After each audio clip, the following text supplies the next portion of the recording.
I love negotiating. I think it's a lot of fun, and there's really an art to it. To me, negotiating is like a chess game. You kind of want to think about what moves you want to make and maybe be a couple steps ahead of who you're negotiating with to set yourself up for getting what you want. Now, I have something that I call the art of negotiation, and I want to tell you what that means to me. The art of negotiation is being able to get what you want, but have the other person giving it to you feel good about it. Throughout this process, my goal for you is really to have a pleasant car buying experience and car buying transaction. So we're going to be really pleasant with the dealerships. We're going to be polite. So the whole vibe throughout the process is a feel-good vibe. That's really important for me, for you to have that. So none of the stuff we're going to do throughout this series is going to be confrontational, or I'm really going to not try to put you in a position to have a confrontation. A key element to the art of negotiation is knowing what questions to ask and how to ask them. It's a technique called assumptive speaking. I'm going to get into that with you right now. Instead of coming to the dealership and approaching them in a meek way like, "Can you deliver the car to me?" you ask them, "You can deliver the car to me, can't you?" When you speak like that, you're coming from a position of power, almost like you expect that is a possibility. And a salesman will get an immediate different reaction and may give you right on the spot, "Yes, I'll be happy to deliver the car to you." In the Deal Tracker, you'll see that I've provided you scripts on how to create leverage in every step of the process. One of the most important factors of the art of negotiation is knowing how to create leverage. Creating leverage is exercising power in deal-making situations, and let me give you an example of that. And this example is what we're going to use pretty much throughout the entire series. So for example, you're asking the dealership to deliver the car to you. They say, "No, we don't deliver cars." Well, we create leverage by saying, "The other dealer is very willing to deliver a car to me. If you won't deliver the car, I might not be able to buy from you." It's a really powerful thing. And the actual track of saying the other dealer is willing to do it, you can use that in every step of the process that we're working with. And that's something I'm going to teach you. I'll give you specific steps how to overcome certain dealer objections. "Can you deliver the car to me?" "No, I can't. The other dealer is willing to do it." "Will you give me buy rate on the money factor?" "No, we don't do that. We mark that up." "Well, the other dealer is willing to give me buy rate." "Can you sell your car $500 below invoice?" "No, we don't sell cars. We're at 500 over."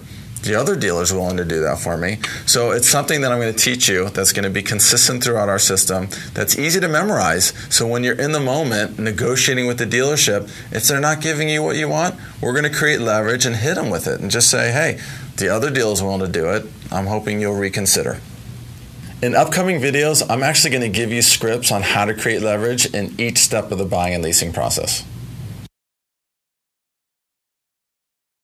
It's very important to influence the dealership at the right time during a negotiation. It can have a major effect on the outcome in your favor. Let me give you an example of how to influence a dealership. Let's talk about back-end products for a second. Let's say you want to buy an extended warranty.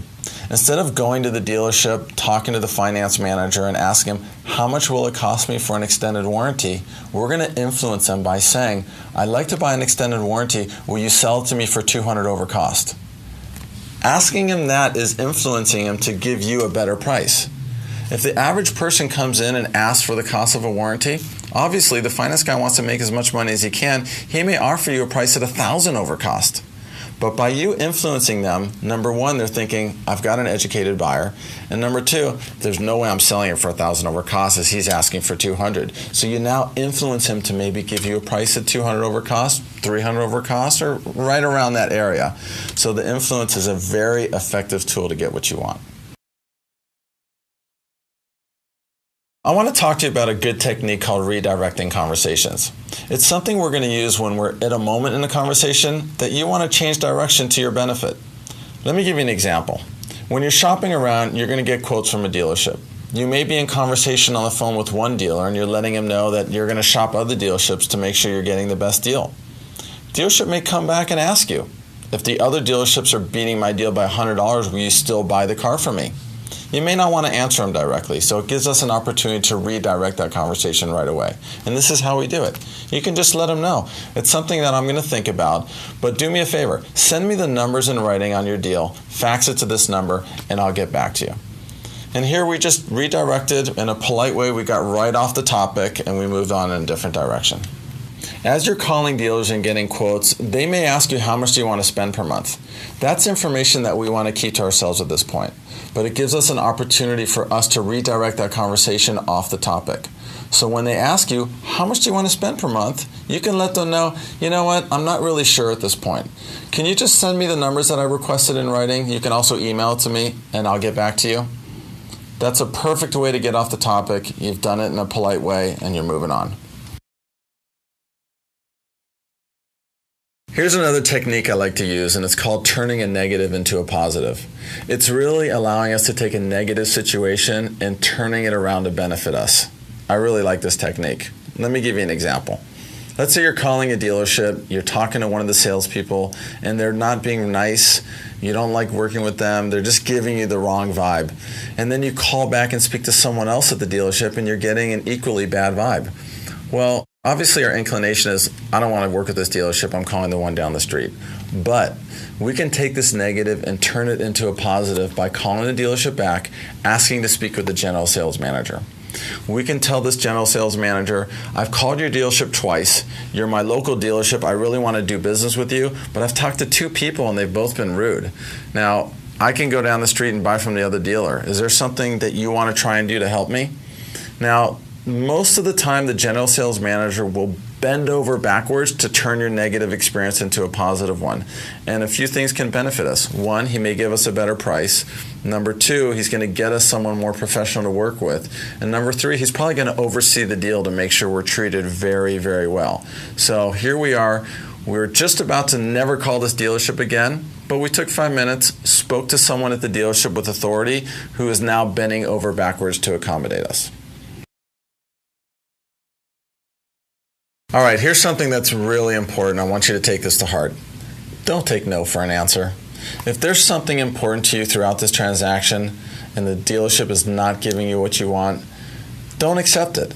You can either push this dealership to give you what you want or call another dealership who's going to be willing to accommodate you. Throughout this process, I'm going to give you tools on how to stand your ground at the appropriate time. One of the most important things that we need to do throughout this process, and I'm going to take you through it step by step, is making informed decisions. If we do that, we can really get to alleviate that feeling of unknown after we get the car, like, what did I just do and did I get a good deal?